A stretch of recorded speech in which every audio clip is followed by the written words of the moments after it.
Building brands, what we've learned is about understanding the purpose of those brands. And that's what we're going to talk a little bit about today. And purpose-driven brands are absolutely driven by their followers, the networks that Marcus was talking about. We call these networks of the brands that are very connected irrational advocates. For a brand, for example, like Apple, you have your irrational advocates, and we're going to show you examples of that. And we'll show you examples of how people go to a level of absurdity. They will stand in line the night before an Apple phone comes out. They'll paint their faces for their brands. They will go to the end game. They will market you better than you can market yourself if you build the right network to the right community. And we want to understand what causes that. Why do people go to a Jeep Jamboree, like get together with other Jeep drivers to celebrate their car? How many vehicles actually have parties about their vehicle? Do we do that with our Escort? Do we do that with our Volvo? I don't know. But there's something about certain vehicles, certain products that connect. This is a brand we learned a lot from working with Chick-fil-A. Why do people come the night before a Chick-fil-A grand opening and camp out the night before in sometimes terrible conditions? This is a real photo. This happens. Why do people do that? And we wanted to understand that from the brands themselves and from our experiences around the brands. Ultimately, Raven fans don't start by dressing like a cow, and this is literally the way the fans of Chick-fil-A, the Raven fans are. They will come on cow day and dress up like a cow. They start with irrational consumer behavior, starts with irrational business behavior. It starts with saying, these are the things we stand for. Take the day off on Sunday. And as a matter of fact, we're not going to be open. That's not good business behavior. Think about that. You're giving up one full day of revenue for the sake of your long-term vision of what you want to stand for as a brand. And in making that statement, they are the highest profitable organization of any franchise of any kind per store, reaching now over $4 million on average per store. McDonald's at number 2 is not even at $3 million a year average. So it's about passion brands. Passion brands don't build community, they build cults, countercultures, and crusades. We hear all the time, build your community, build your community. What is a community? I get it what Marcus says. You know, we talk about demographics and psychographics. These are not just demographics and psychographics. These are cults. These are countercultures. These are groups that get together and say, we believe in something bigger than ourselves, and we're going to buy this product just to tell you so, just to make a statement about it. Bloomberg said, the most successful cult brands create a sort of flywheel effect, wherein the customer evangelism essentially co-ops or entirely replaces traditional sales and marketing. This is the end game for marketing today, where social media has now given the voice to the consumer. We no longer, as marketers, can say we control the voice of media.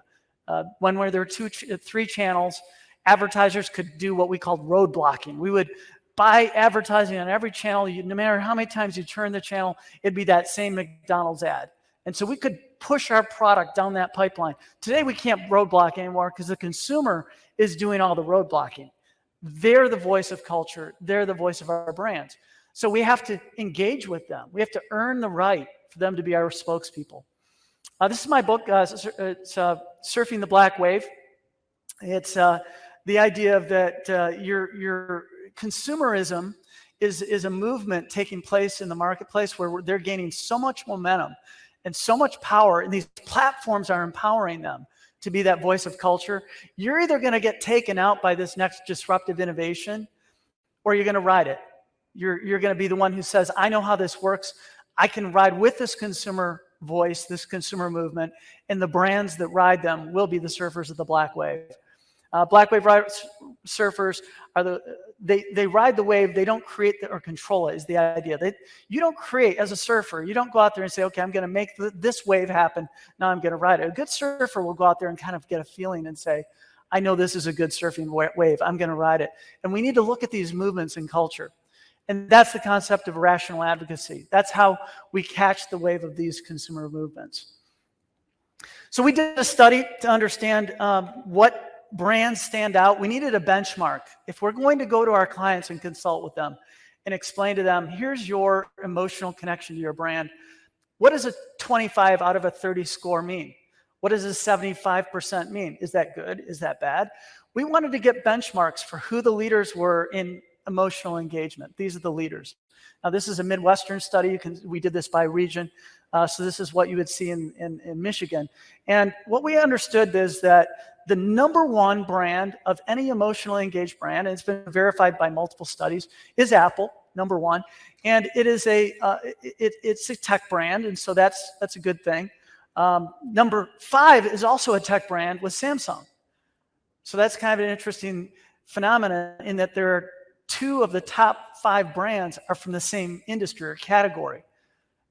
Do we believe that Samsung created that movement, or did they possibly ride under the movement created by Apple? In many ways, that is the case. Number 2 is a shoe. Nike created shoe wear that became the number 2 most passionate, connected brand of all kinds. Number 6 is also a shoe with Adidas. So they found a way to connect emotionally within certain categories. We're seeing a connection here. Now, number 91 is a mortgage brand. And so you can see that mortgage, a lot of people say, well, it's not fair. We're a mortgage brand. How are we going to get emotionally connected? And yet mortgage brands are starting to catch up. We see in our town that Rocket Mortgage is starting to build an emotional connection to people in this neighborhood. If you were to study locally, you would find there is an irrational behavior and connection to that particular brand. So mortgage as an industry could actually change over time. So we see things like financial services at the lower end. And as we find an organization that steps in and says, we will take the lead in creating an irrational movement about our industry, others will tend to follow. And we're beginning to see that.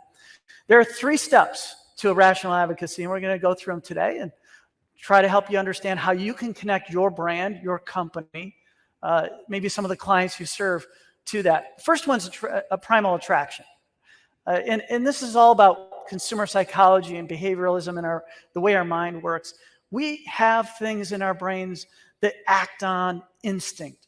We have a feeling of connection or emotional connection. And it's best said here.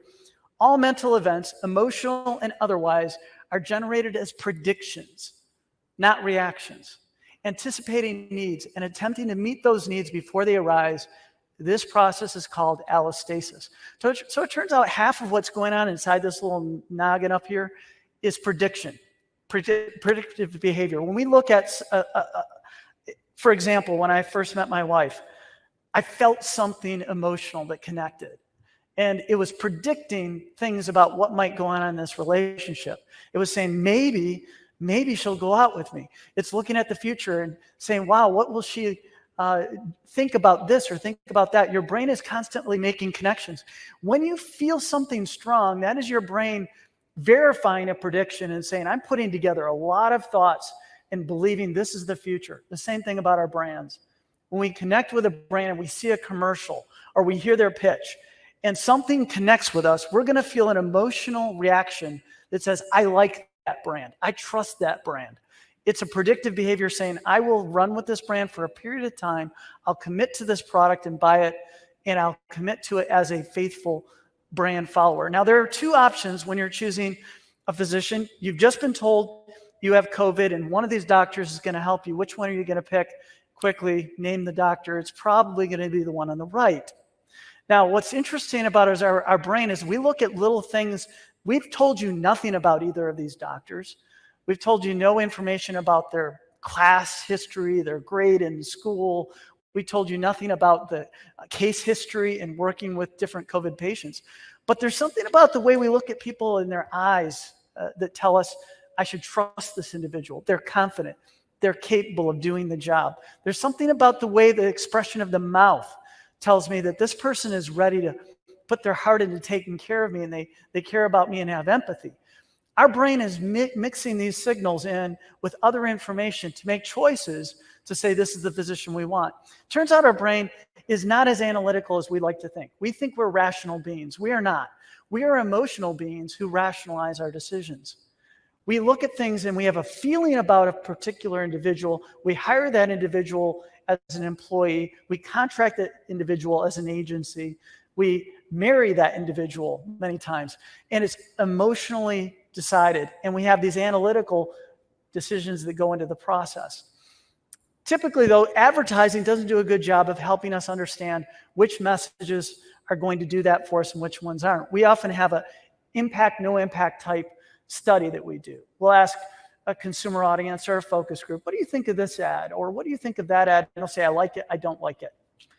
That doesn't give us enough dimensional information about how that consumer is going to behave. And so we like to understand what is going on inside of that brain. We've connected now two sides of the brain. On the left side of your brain, it's the analytical side.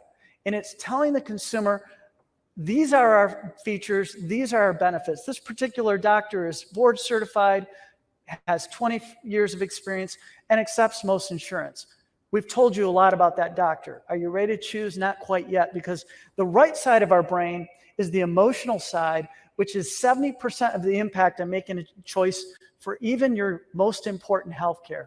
And that's the side that says the vision and the values. It's not only do you have the capability, you have the character to deliver on it. You have the will. You have the interest to follow up and do the job you're made to do. So this is the question that answers, has a vision to cure COVID-19 for every patient. That vision itself is a connector. Sorry, I have to tie this thing in. It's just wiggling around, driving me nuts. Okay. So it's important for us to understand for our clients and for our brands that we serve, not only the features and benefits. That's the first thing everybody wants to talk about in an ad. What are the visions and the values that are going to associate with the networks, with the families of those customers, with the who they are and what they stand for side of the brand? We've looked at the emotional engagements on diagonals and axes. We have this side of the brain that says this builds confidence, this side builds hope and trust. There are many different dimensions. It's not as simple as a left brain, right brain, but we try to understand it down to these kinds of relationships. Do you want to be the brand that's considered to be the innovator or the committed partner? And there are 24 different emotional levels that we engage with consumers on these. So we did a study to figure out which brands connect at which levels and based on which emotional behaviors. If you look at Apple, they win on almost every score. If you were to put the winner in every category, it would be Apple. They win across the board. So there is a certain amount of, if you have an emotional engagement with a brand, you have it on every level, including the love-hate score. The most loved brands are also the most hated brands. They have the strongest emotional engagements on every level. However, if you look at the different dimensions, Amazon tends to amaze us. I'll give you an example. I remember ordering it must have been a Wi-Fi plug or something to for my computer. I went to lunch, came back, and it was sitting on my desk. That was a moment of amazement. It only took an hour for that product to come into my office and sit on my desk.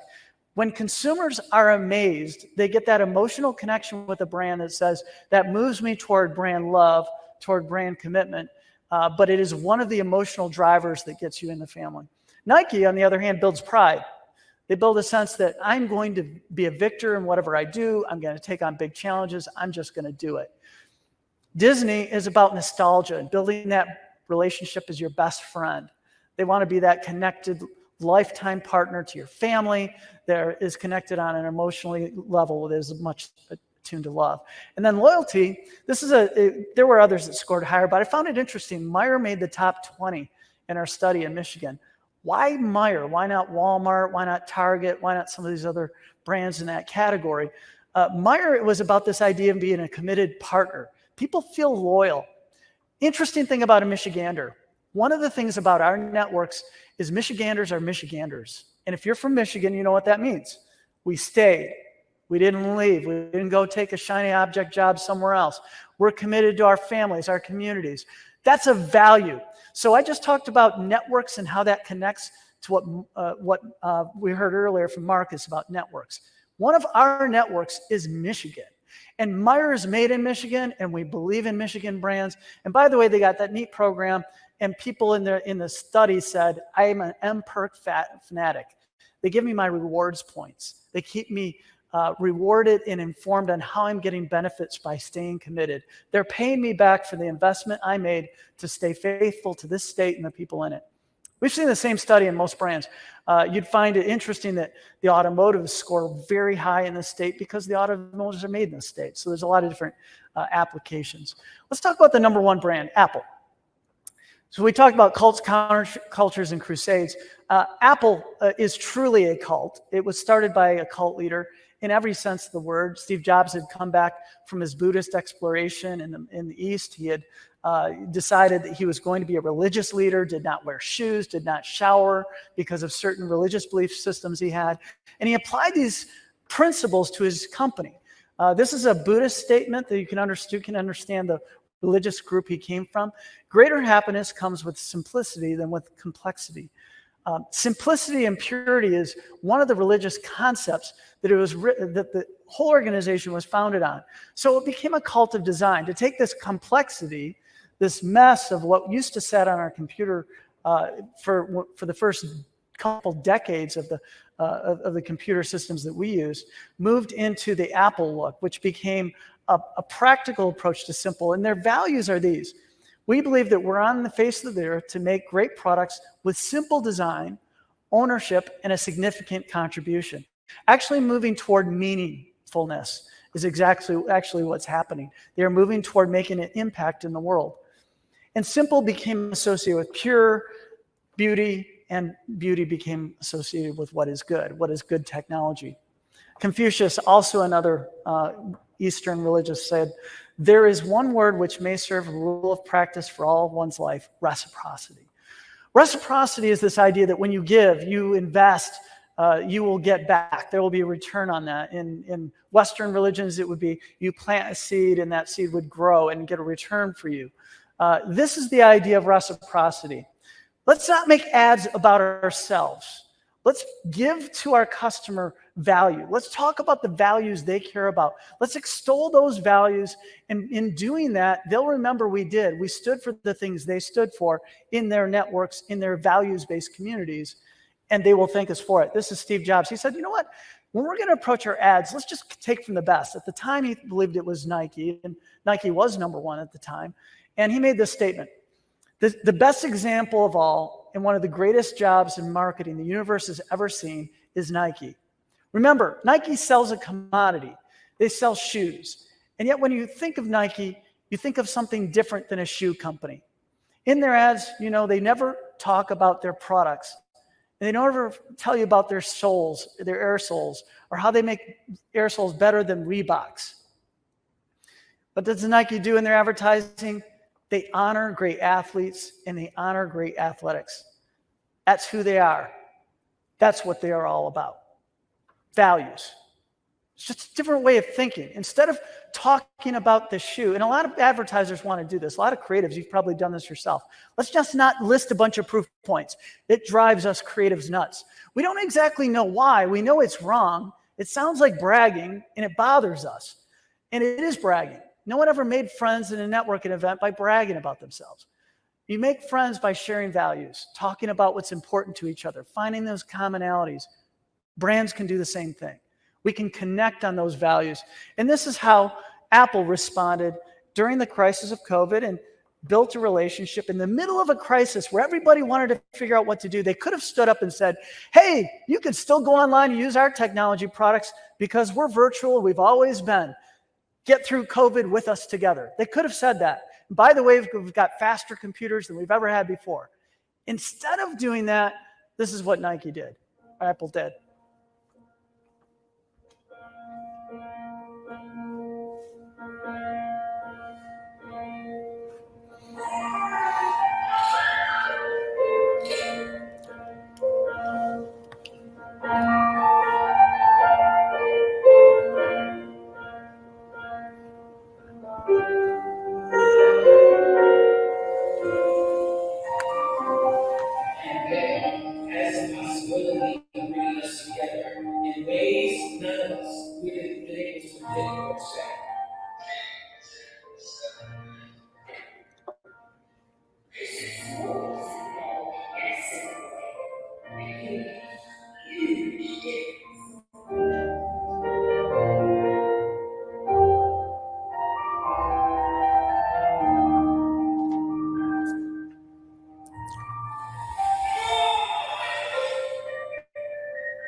Purpose-driven companies, they don't step out and say, okay, they don't pass the plate, these cult leaders. They don't come out and say, now let me tell you, it's on sale this week for 30% off.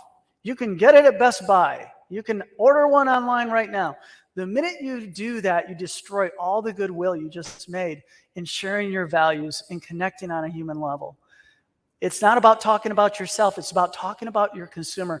And when you do that, you have a relationship. That relationship leads into these religious organizations where they have sacraments and they have these things they do, like they will represent their brand and they'll say, this is part of what my brand stands for. And then you may grow a family within your brand, or you may get to a point where it just simply takes over.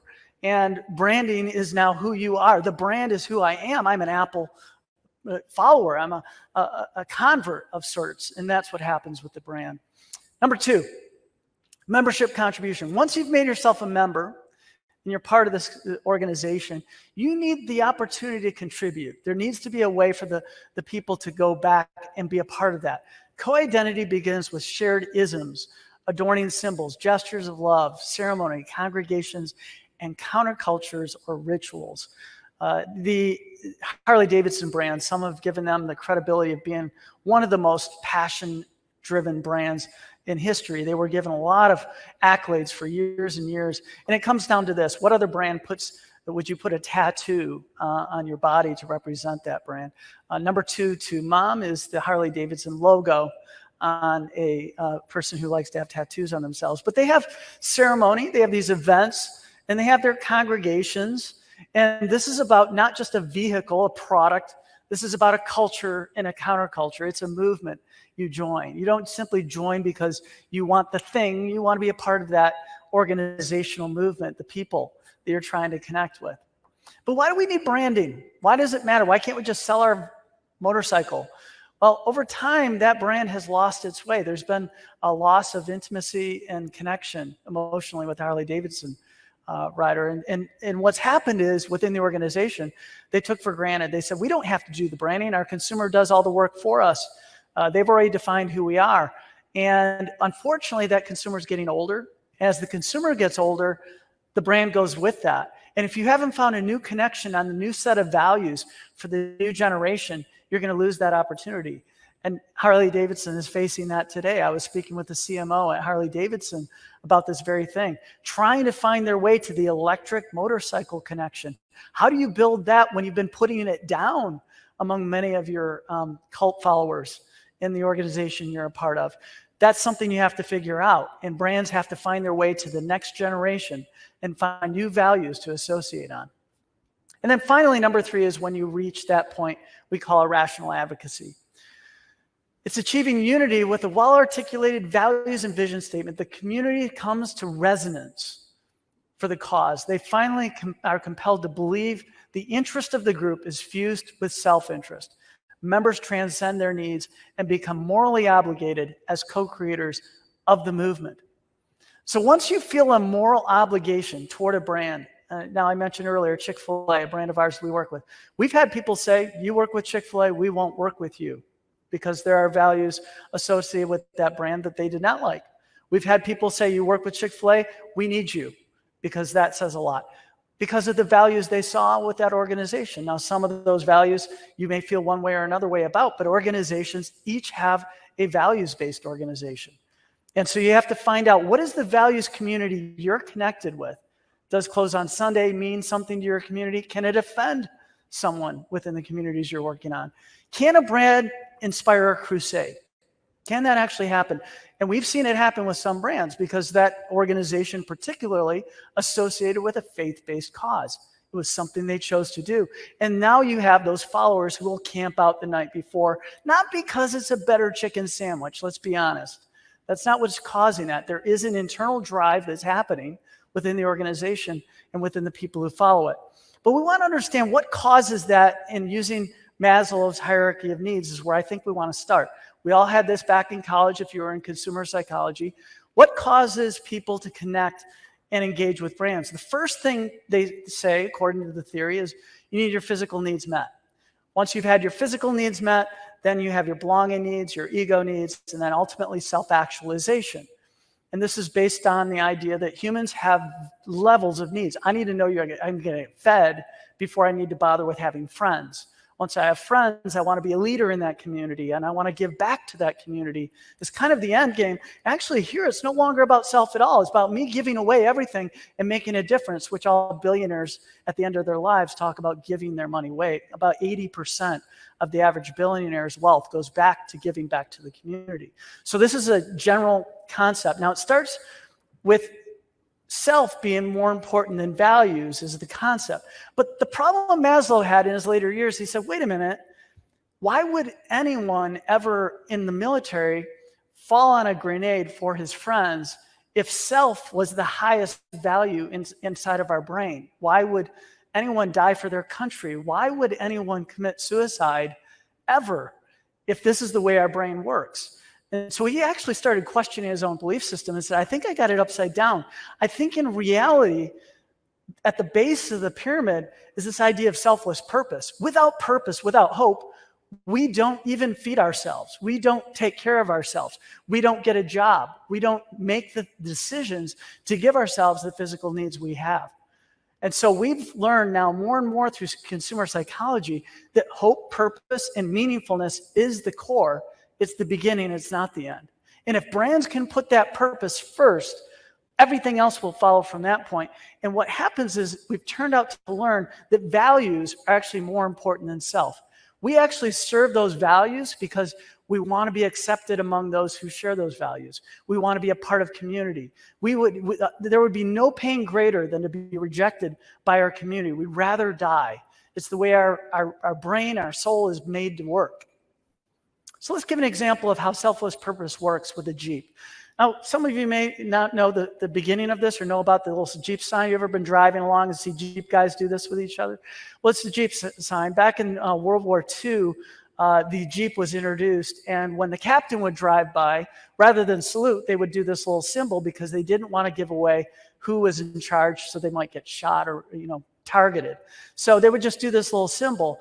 And when they came home, they would buy their Jeeps, and this became a thing. It just became an ongoing commitment to the cause of what they stood for and the things they valued.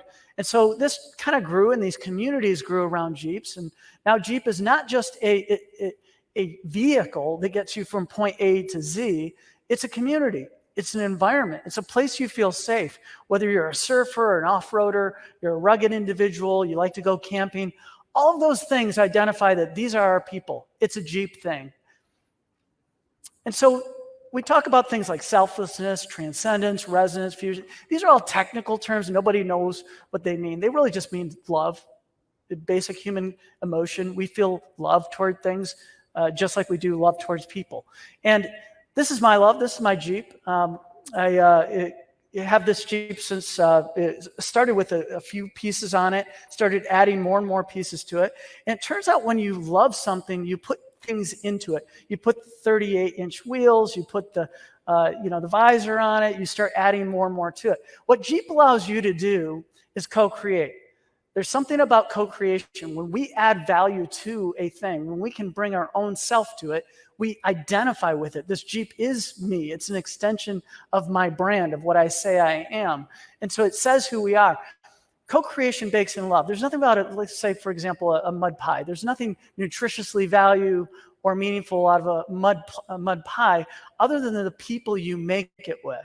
That gives meaning to something that has no intrinsic value of its own. It's dirt. But yet when you make something together, when you build something as a community, something good happens from that. Make something great with your customer.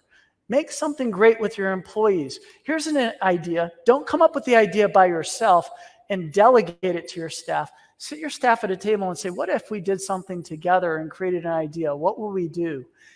You'll find that the person who brought the idea is going to finish the idea, stay up late, and do extra hours you didn't even pay them for because they will have co-created the concept. You ever notice how you really, if you haven't had kids, we're not into other people's kids. I'm still not too big into, but my kids, are you kidding me? I love my kids because I co-created them. And I have grandkids now. It's even better. It's even more amazing when you get to that point. And it's something that happens inside of you because you had a participation in making the thing. So you invested in it. Now you're committed to its success. So I'm going to talk about an idea that I think is taking traction as a black wave, a movement, a culture shift that you're seeing, an opportunity. I'm going to share it with you as an innovation or an idea for you as an organization, whether you're working for a brand or you're an agency. You can get involved in using NFTs. Now, NFTs, is it a fad? Well, this was a fad, the pet rock. All right, some of you are old enough to remember. I never understood it, even as a kid, when all my friends were getting pet rocks. But it was a thing, and every one of my friends had one. And it became Beanie Babies and all these different phenomena throughout generations. But you can buy pet rocks for $45. It's a rock in a box, okay? Today, they're still selling for $45. So this is a phenomenon that took place, and it was a fad. It came and it went. Today, we have pet rocks. We have the Ethereum rock. The pet rock sells for $45. This Ethereum rock recently sold for $600,000. It's a picture of not even a good picture of a rock, but it's a picture of a rock. And this one sold for, I believe, $500,000 for a rock. So there is a phenomenon. There's a consumer movement happening. What is this movement? What is this irrational advocacy? Why are they doing this? There's always been collection. There's collection communities, but even the highest stamp trade in history was less than $10 million for a stamp. These NFTs are selling even higher than that. So what is it about this community? What is it that brings them together? This particular NFT was a CryptoPunk. It sold for $500 million with a B. But it turns out that was a fake move. It was actually a brilliant move by the people at CryptoPunk. They bought it from themselves. They created a $500 million fund of NFT value and then bought the thing from their own cryptocurrency fund. It was genius. So it made the headlines, and it was a true transaction, but they bought nothing with nothing. This one over here is not the case. That $23 million CryptoPunk sold in reality from someone who bought it because of this phenomenon that started with the first CryptoPunk that sold. So sometimes an emotional connection is made through a community that people are saying, that's cool, I want to be a part of it. And it's about these avatars. This is the highest one that sold recently, $100 million. I don't even get it. It's just a picture of space of some sort. But they start with these communities, and it's really the next revolution. There is a community of crypto followers, NFT followers. They get together at conventions. They've got cheers. They've got chants. They got crazy going on. It's kind of like the next democratization of a thing. So if Steve Jobs democratized the computer, which is what he set out to do, if you look at Herb Kelleher, he democratized the skies with Southwest Airlines. Had the same kind of massive phenomenon. This is about democratizing finance and democratizing investment. So if we're democratizing a thing, and the leader of this nation's democratization of government was Benjamin Franklin. Who's the Benjamin Franklin of this movement? And who should we follow? Well, we've got Vitalik Buterin. He's the now billionaire. He's worth about $15 billion. He invented Ethereum out of Russia. And so he's now got this platform we're building all the NFTs on. Ethereum is basically the monetization of the NFT world. Gary Vaynerchuk. Have you ever heard of this guy? Anybody heard of the Gary? Okay, some of you have, okay. So some of you have marketing agencies. This guy had a marketing agency. Wasn't going great. He's out of Russia, another guy. He was out in the States trying to build up a marketing company. And suddenly he gets into this world of NFTs and says, I think I could be a leader at this. He shows up at a convention center. 3,000 people come to hear him speak because they want to hear about what he says is the prophetic word from cryptocurrency and NFTs for the future of the business. This is the next kind of movement that's taking place. What is it they want? They want to see that businesses can actually challenge governments. They want to see that, in this case, I'm going to step back a second. If you look at, for example, Microsoft, it's as big as 8 European countries. Or Apple is now half as big as Russia. If it was a country, it would be half of Russia. If you look at Amazon, it would be 9 of the South American countries combined. The gross domestic product of those companies next to the gross domestic product of Amazon. Companies are now becoming bigger than countries. And so these guys are saying, well, if countries are going to be as big as companies, then why can't I build one? Why can't I be a part of it? Why can't I have my own beachhead for an industry or a cause or a change in the world? And why can't anybody do this? This is the new revolution. So there are 3 different approaches to getting into irrational advocacy. First is primal attraction. You see something, you say, wow, I'm emotionally connected. There are values there that I like. There is a vision there that I like. I want to be a part of that NFT revolution. I'm going to move in that space. Now the brands who associate with that space will get the credibility that comes with it. And they will be able to ride that wave with those communities who are saying, that's my cause. I want to be a part of that.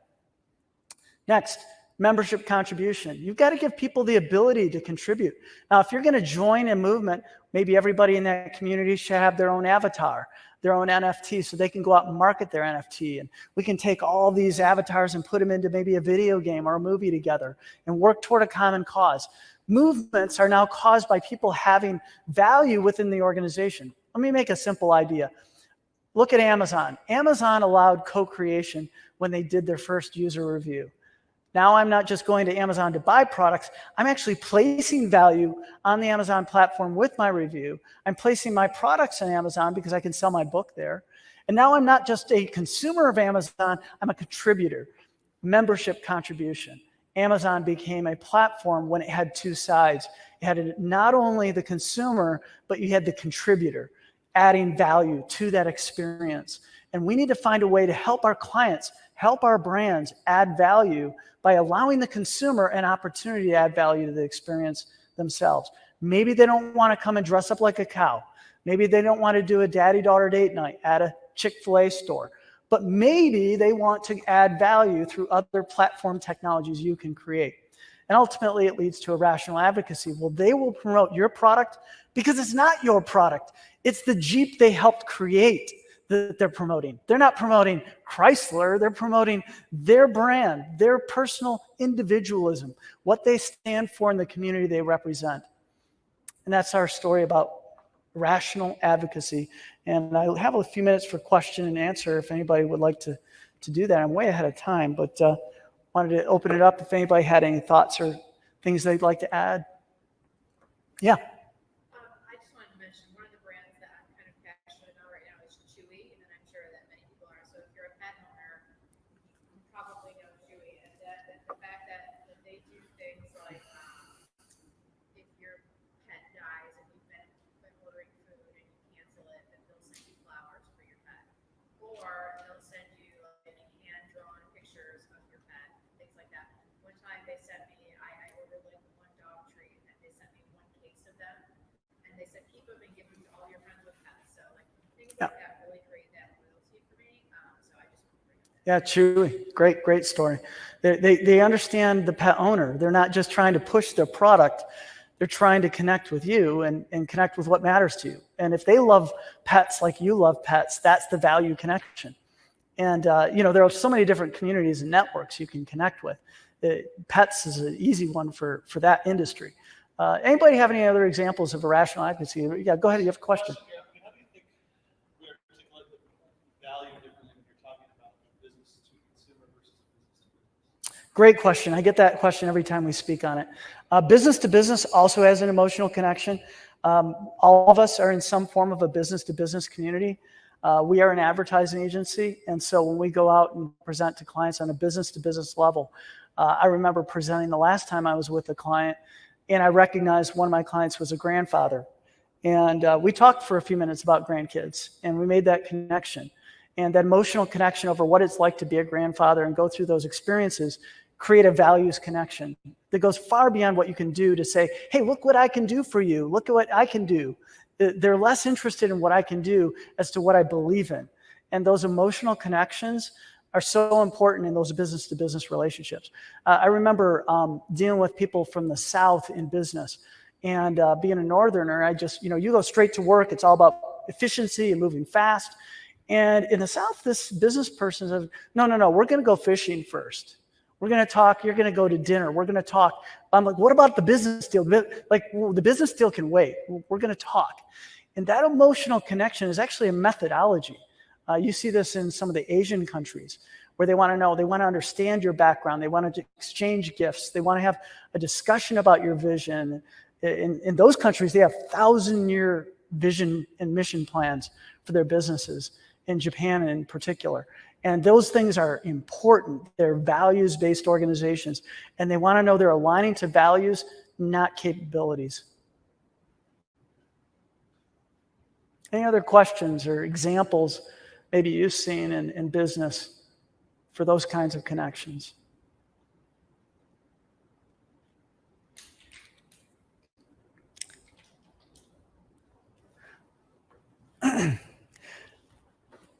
Probably tell a few more.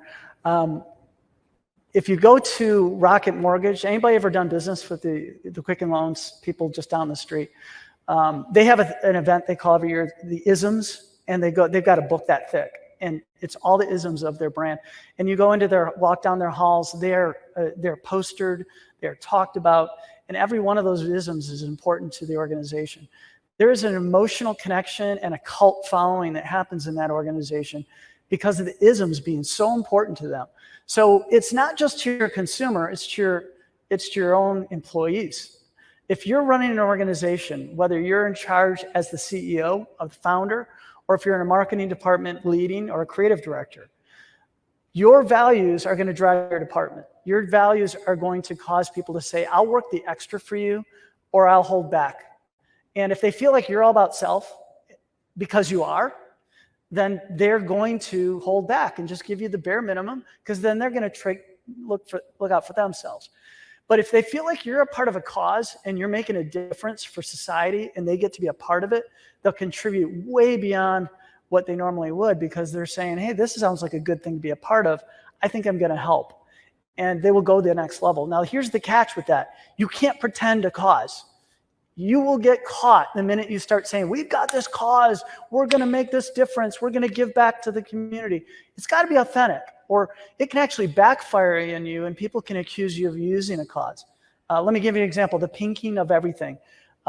Pink, you name it, has been the October protocol for brands who want to identify with breast cancer and the cause. In 2009, it was not as big of a thing. It was just kind of starting its movement. And there was a client of ours, Hungry Howie's Pizza, who said, we really want to make a difference with our upcoming events and things we're doing. We want to give back to breast cancer and maybe make a difference there. And we as an agency said, would you be willing to make that a consumer engaged co-creation? Would you be willing to make that part of something you're standing for in society? And they said, yeah, we'll do that. Let's co-create the movement. And we turned the box pink. So the Hungry Howie's pizza box came in delivery, and it was a pink box, and it said the percentage of this will go toward breast cancer. And it went to help get mammograms for those who couldn't afford them.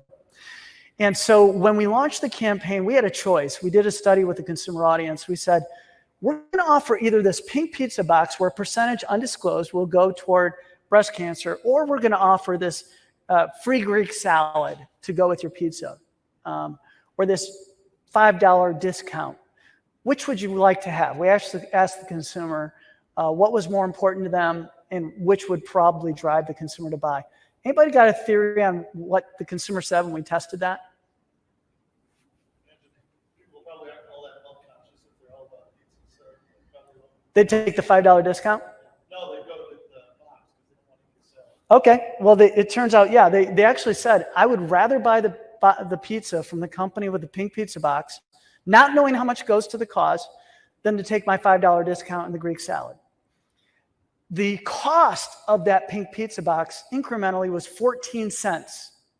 So to the brand, if you gave 14 cents to the breast cancer cause, you're going to sell more pizzas than if you discounted the pizza by $5. That was actually the financial opportunity there. So we did the pink pizza box launch. Sales went up 23% in October with no discount on the pizza, full price. And whenever we do a discount, sales go up, but you don't have any margin in it. So we can discount our way. We can talk about features and benefits. We can talk about how our pizza's got 100% mozzarella cheese. We're at $7 a pizza versus $12 from the competitor. We can even discount it by buy one, get one free. Nothing sold more, nothing had more in consumer enthusiasm than the pink box. To add to that, the greatest social campaign we ever did was the pink pizza box. Consumers went online and they took pictures of themselves with the box. We didn't ask them to, they just did. And they said, I'm going to buy another one of these because it makes a difference to the community. Social community grew by about 250,000 followers. And to this day, I think we've given away close to $4 million in care and cause to the National Breast Cancer Foundation, which was the organization who was the beneficiary of it. So there's an example. It was about the cause. There was no self-interest for the brand. They were willing to do it, whether it brought them sales or didn't bring them sales. And because it was authentic, it paid in dividends. Yeah. Go ahead. Yeah. How do you create irrational advocacy for a brand that doesn't have a huge network or reach, or does this only apply for larger brands? Well, in that particular case, that is a medium-sized franchise. That is not a, it's not a Domino's or a Papa John's who we've been working with recently. That was a regional campaign. There are smaller clients who can do the same thing. Let me find a smaller example. Let's say you're just a local dentist office and you have one clinic.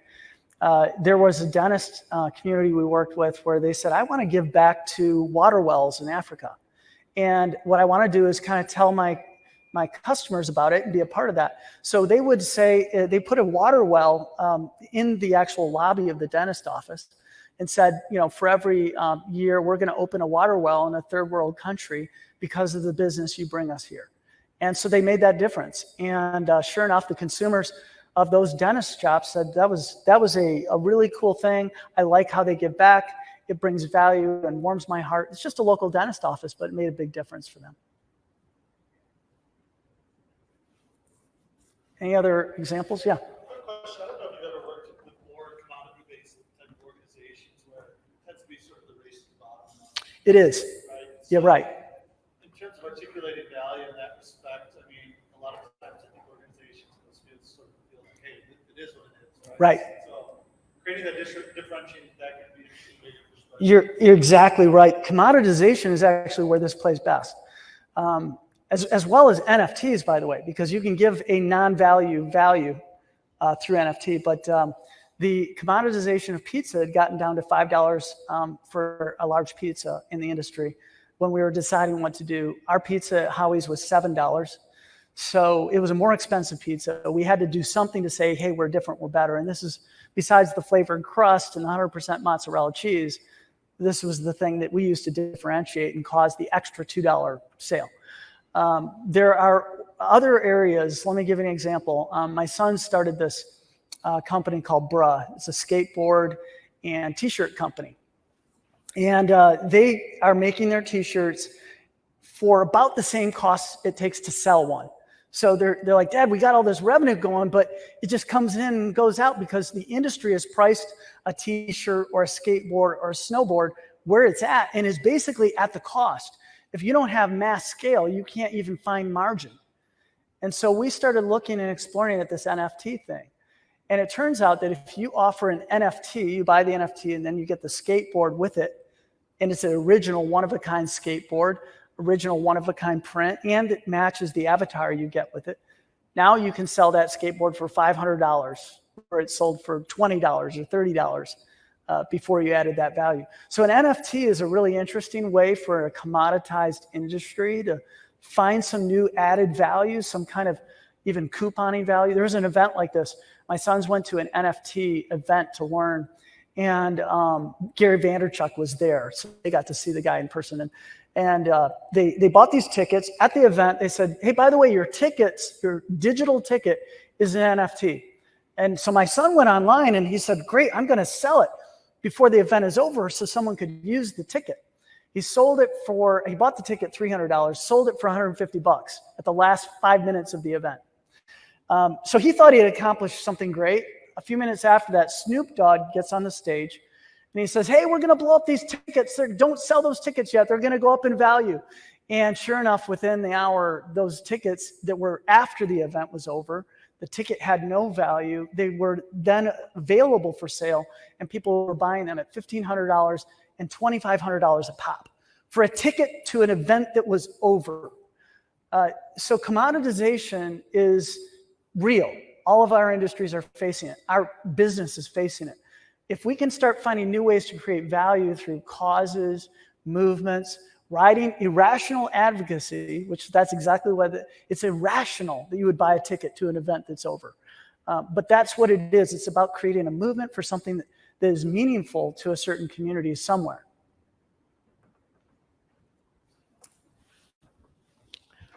I think we can end a little bit early unless you had any last questions. I'll be happy to talk with you afterwards. We have the next break here, which is going to be a little 1 hour break for us to take little snacks and whatever. Yeah, go ahead.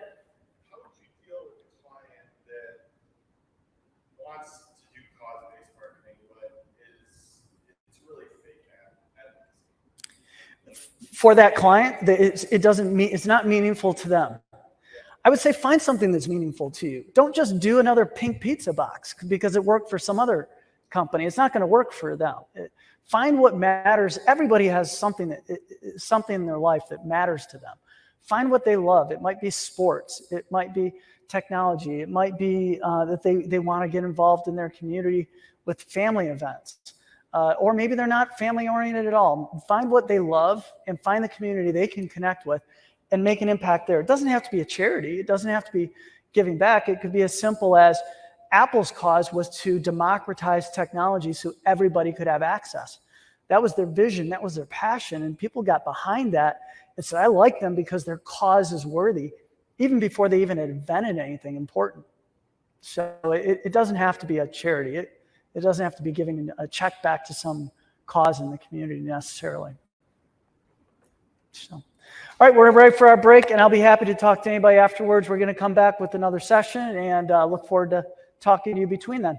Thanks, everybody.